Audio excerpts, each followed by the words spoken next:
Do you ever lay in bed at night and wonder, am I doing enough? Am I raising my kids right? Is this whole spiritual formation thing actually happening, or am I just hoping it happens by osmosis? Because here's the thing.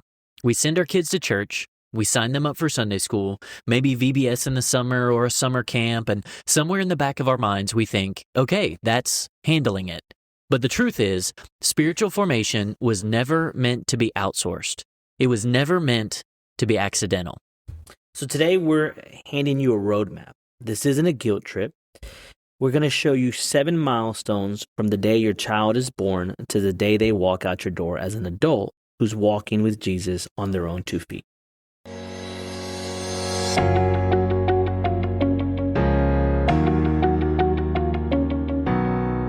Welcome to Equipped for Impact, the podcast designed to assist Christian parents, leaders, and educators to raise up the next generation to stand firm in their faith and influence the world for Christ.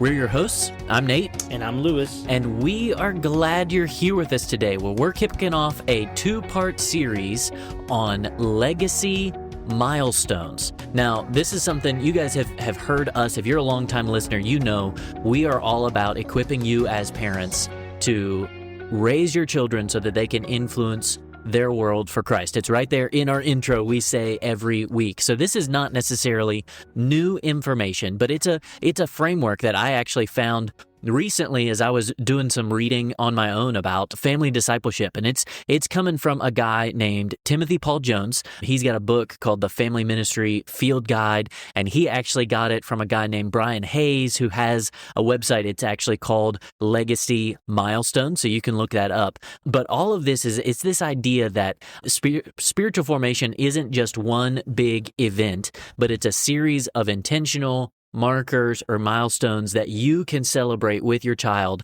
as they develop spiritually. And speaking of celebration, today is our 67th episode. You just set me up so we could do the whole 6-7 thing. 6-7, right? Which if there's any kids listening to this with their parents, they all rolled their eyes and were like, that was so last year. But don't worry, because as the new calendar year for school starts, we will be coming to you with a new slang guide at some point in the future. We always do. And then we hear from people that we mess up slang somewhere along the line. But you have to, right? Because there's new slang every year. That's exactly right. But as we think about this topic today, right, when we talk about the intentional markers, I want you to think of it this way. You wouldn't just wake up one day and expect your 16-year-old to know how to drive a car if you've never sat in the passenger seat with them. And so spiritual maturity works the same way. There are seasons, there are milestones, and if we're not intentional, then you might just drift right past them. Yeah, and so I love this framework, and we're going to get into it in a second, but I like the idea because we think of that naturally with like physical milestones. Like think of when you were a newborn parent. When you are a parent of a newborn, I guess that makes you a newborn parent. It does, yeah. Okay.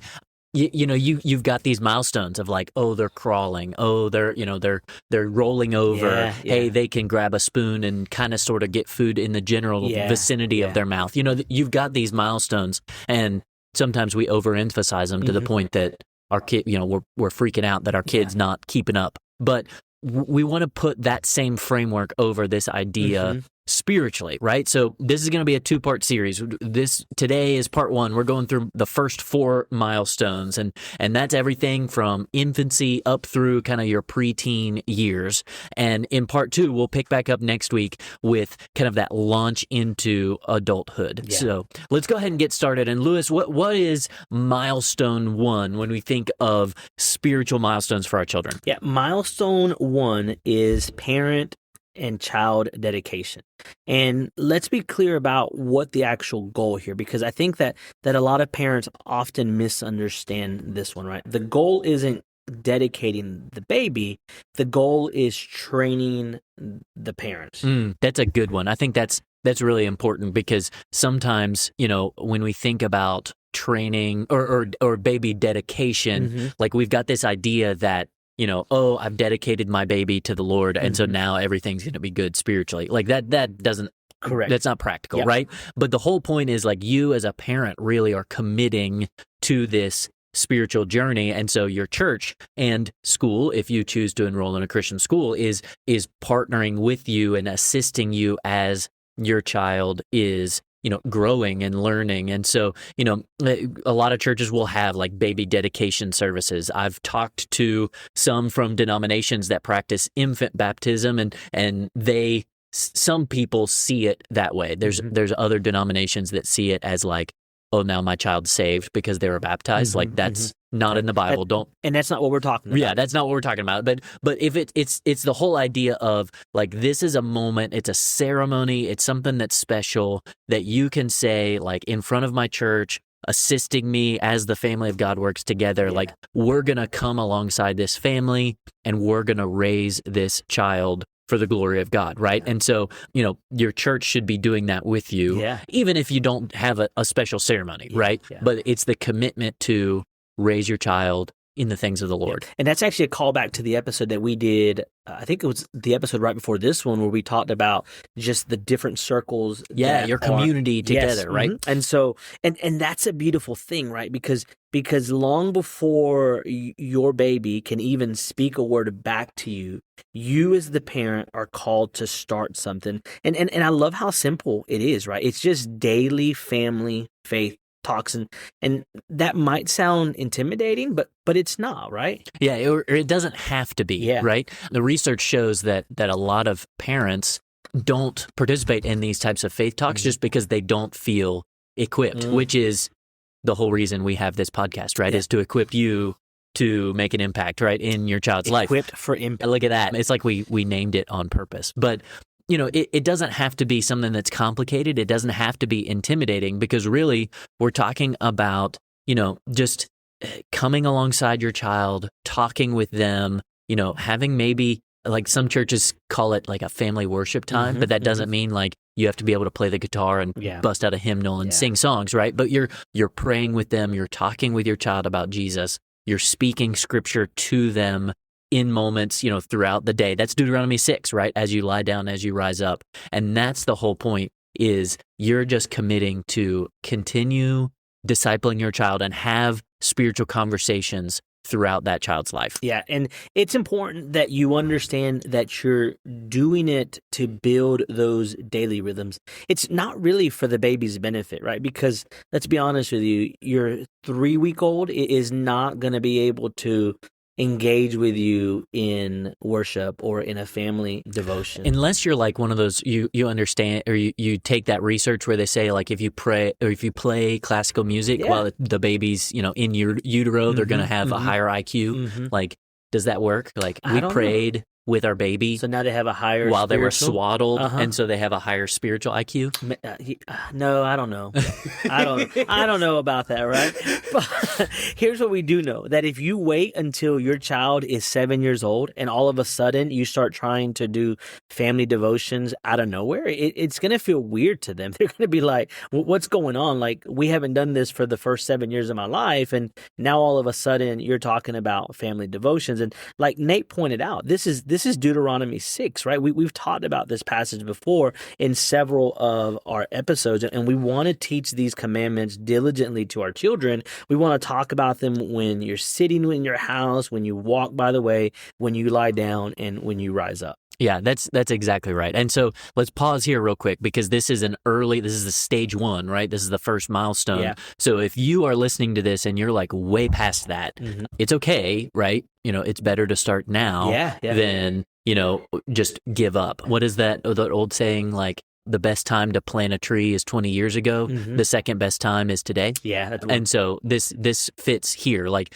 the best time to start family devotions is when your child is really young. The second best time is right now. Yeah. So go ahead. It's not too late to start. And you can just weave this into the rhythm of your ordinary life, right? It's not a separate program. It's not something super formal. Just weave that in. And we've talked about this a lot. So whether your, baby is, 2 months old, 2 years old, or, maybe they're a teenager already, start now. And that's the seed you can plant that will grow into a faith tree down the line. And that leads us to the second milestone, right? Yep. The second milestone, milestone 2, moves us into the next season, which is called a profession of faith. And this one, right, is really close to our hearts because we've worked with children. We've been children's pastors. We've been youth pastors. Yep. And so we understand how important this is because the goal of this milestone is, once again, to equip parents to guide their own children to faith in Jesus. Yeah, and I think this is really important because, I mean, we had a whole series on sharing the gospel and sharing your story. You can go back and listen to those. And this is really important because hopefully your child is hearing the gospel at church. If you're in a Christian school, your child is hearing it at their Christian school. If not, you need to find a new Christian school. Yes. I can recommend a couple if you shoot us an email, podcast@wayneChristian.org. But, ultimately they're hearing that from you. And so frequently, in my time in ministry, I've heard from parents who said, they heard the gospel at church, they heard it, at school, they heard it, from me, but then eventually it was a conversation with mom or dad or whoever or even grandparents that finally really sealed it with their child because they had those conversations and they were really able to roll through in sharing the gospel and seeing their child make that profession. Yeah, and so you might be thinking, I'm not a pastor, I don't have a seminary degree, Nate, Lewis, I'm scared that I might mess this up. Well, here's the thing. I've been in ministry for 20 plus years, and you don't need a seminary degree to explain the gospel to your own child. Yep. Go back and listen to the episodes that we did that talked about that. But what you really need is clarity, and you need proximity, and you're already the person that they trust most in this world. Yeah, and really, just practically, you can come down to the very basics of, what is the gospel? Like we gave you the 6 kind of words you can go through in those previous episodes, but if you want to condense it down even further, you could just watch for when your child starts to ask questions, things like, what happens when we die? Or why did Jesus have to die on a cross? Around the big holidays is a great time because they're going to be hearing it, at Easter and Christmas. And, why did Jesus come to be born as a baby? How do I know if I'm a Christian? And all of those are open doors that you can just walk through and have the conversation with your child. And here's what I would tell you, parents, walk through it, right? Help them understand the gospel in the language that they can understand.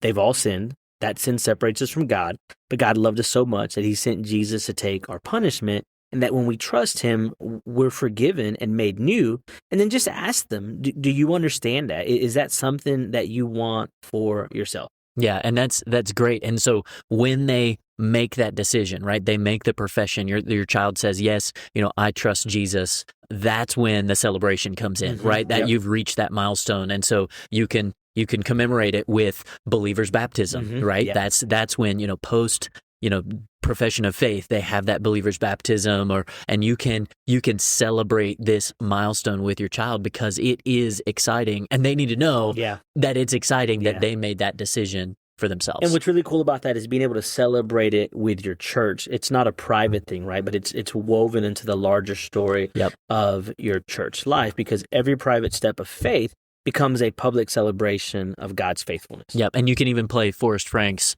Let's Have a Celebration. Let's have a celebration. Do you listen to Forrest Frank? So surprisingly, my children have gotten me into Forrest Frank. Really? Yeah, which is totally not... That's not what I would expect. My personality. Yeah. But then now I take them, the songs, and change the words, and my kids roll their eyes at me, which is even better. Whenever we get a little cranky and we need to go outside and kind of get some fresh air, I sing I need to go outside in the sun. Yeah. Nice. So when life gives you lemonade, Jesus gives you lemonade. Yep. Excellent. Yep. So we can have a celebration. Let's talk about the third milestone, Nate. That's exactly right. Okay. So third milestone is really this idea of preparing for adolescence. And so let me pause real quick. We have this, milestone 2 of the profession of faith before this whole preparing for your teenage years, because typically, right, statistics show, most professions of faith in children that grow up in a faith household happen before the age of 13. Yeah. So if you're not there, right, if they come in a different order, that's okay. Like we're still all right with that. But we're just kind of putting them in this order because this is, again, typical what we see happen in a standard, child's faith journey. So what are some things, Lewis, as we prepare our children for adolescence that we need to help them lead, in this area? Yeah, and so this is that kind of awkward stage where you as a middle school principal are very familiar. Oh, yes. Right? And so you're dealing with puberty, you're dealing with body changes, human sexuality, and it's about framing all of that around God's intentional design. And it's important to understand, right, that when you approach this conversation from a place of fear or awkwardness, then it becomes this problem to manage. But when we look at it through the lens of our bodies, your child's included, their body goes through the changes that are happening, that's designed by God on purpose. And when we frame it that way, we take the shame out of the conversation before it even starts. Yeah, and this is, again, if you go back, we had our episode with Jamal about raising boys to men, and this is that phase where really you start to affirm that change, right? Because it comes with those normal biological changes, but there's also emotional and maturity changes. And so you can commemorate it, somewhere in here. And, it could be a thing where you, can set this up as a dedicated time where, you can do like a father-son road trip or a mother-daughter weekend getaway or something like that. Like we've also, the classic, we're here in the South in America. And so it's like, your son gets his first pocket knife. Oh, yeah. Like that was a big thing. Yeah. I think I've talked before about how when I turned 13, my brother brought back a spear from a missions trip in Africa because the tribe he was working with, that's what they gave 13-year-olds was their first spear to go hunting. Like, so do something fun that like commemorates, like this is not like an awkward, weird thing. No, this is normal and you're growing up and like you're approaching adulthood. And so like the message will last for years of like, we have this relationship. I'm proud of you. God's design is good for you. And we can work through this. That bond between child and parent can strengthen even more. And I love the way that you put that, Nate, because if our kid walks away from this experience believing that they can bring you anything, any question, any fear, any confusion, then you've just built a bridge that's going to serve you well for decades to come. Yeah. And that bridge matters more than any single, thing you do on that trip or the weekend or whatever you end up doing, because, there's going to be more questions. Puberty is a phase that lasts a long time. It feels like, and especially when you're going through those awkward, mood swings or whatever, because the hormones are raging, or, they stop making wise choices because their brain is flooded with, weird hormones. You need to be there, and they need to know that the door's open and they can keep walking through it, and you will receive them as they are in that moment. And that's a natural segue into the fourth milestone, right? Which is purity for life. And this one, if we're not careful with it, can really turn into a list of rules instead of what it's actually supposed to be. Yeah, and that's the danger, right? Because the goal here with this fourth kind of milestone is cultivating a gospel-centered perspective on relationships and boundaries and sexual integrity, and notice it says it's gospel-centered, right? Not rule-centered. Because here's what happens is when purity becomes about rules,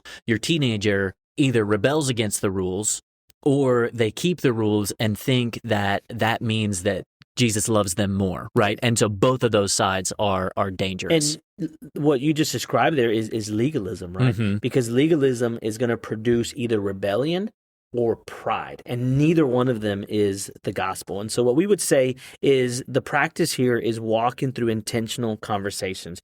Maybe it's through a church seminar, maybe it's through lessons that are being taught in your youth group or small group, and then maybe it's through your own guided conversations at home. We've talked about Access before, and Access has great resources on how to have those conversations with your children, right? We want to connect purity to something bigger. It's not just don't do this, but instead treasure this. Yeah, and I think that's really important, because really what you're treasuring is God's gift of marriage, right? Because we know, sex outside of marriage is wrong, right? And it was a gift created inside the institution of marriage. And so honoring Christ with our bodies, because our bodies belong to Him, ultimately brings Him glory. And so that's the goal not, I'm trying to act a certain way because I'm going to be a good person. Yep. And we touched a little bit on this in our episode on timeless truth when we talked about relationships, right? So I would encourage you, go back and listen to that one after this if you haven't caught that. But it really pairs well with this milestone, specifically, right, the celebration piece that we're talking about here.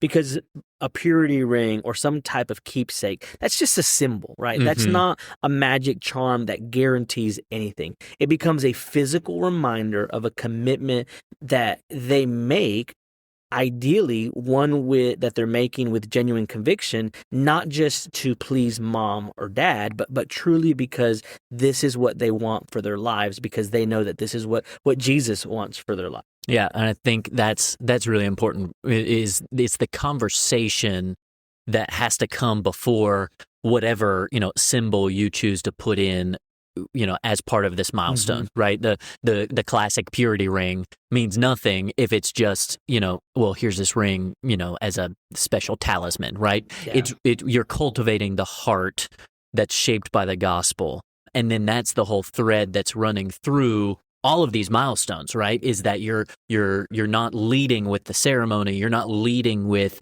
the mile marker or the trip or the symbol or whatever it is. Those are just markers of what's already happening in your child's heart. Yep. So let's quickly recap these milestones, right? Yep. The first milestone is that parent and child dedication. This is training parents to start the habit of daily faith talk from the very beginning. Whether your child's 2 days old, 2 weeks old, 2 months old, 2 years, or 12 years, start it, right? Milestone 2 is the profession of faith, which is equipping you, the parent, to walk your child to Christ personally.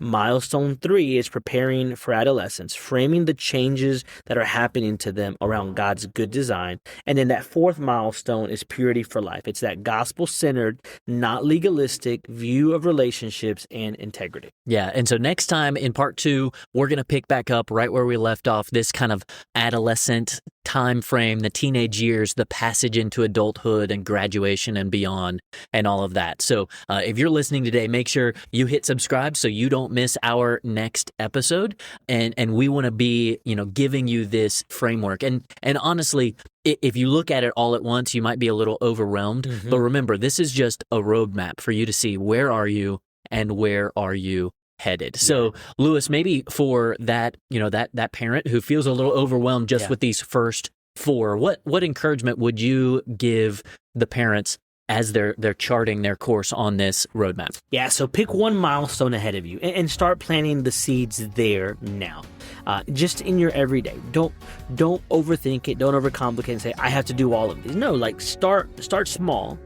In your everyday rhythm, in your everyday conversations. The goal isn't to have some sort of checklist complete, but it's understanding that it's a long, beautiful journey of discipleship that's happening in your home. And this is what I really want you to walk away with, right? You don't need to have all of this figured out today. God isn't asking you to be that perfect parent. And so just start by showing up, start the conversation, plant the seed, and let God grow it. Yeah, that is great. And so, like I said, make sure you subscribe so you don't miss our next episode. And we'd love for you to share this with another parent who you think might really use this roadmap, this framework, as they are going along this parenting journey as well. And until next time, keep leading the next generation to stand firm in their faith and influence the world for Christ.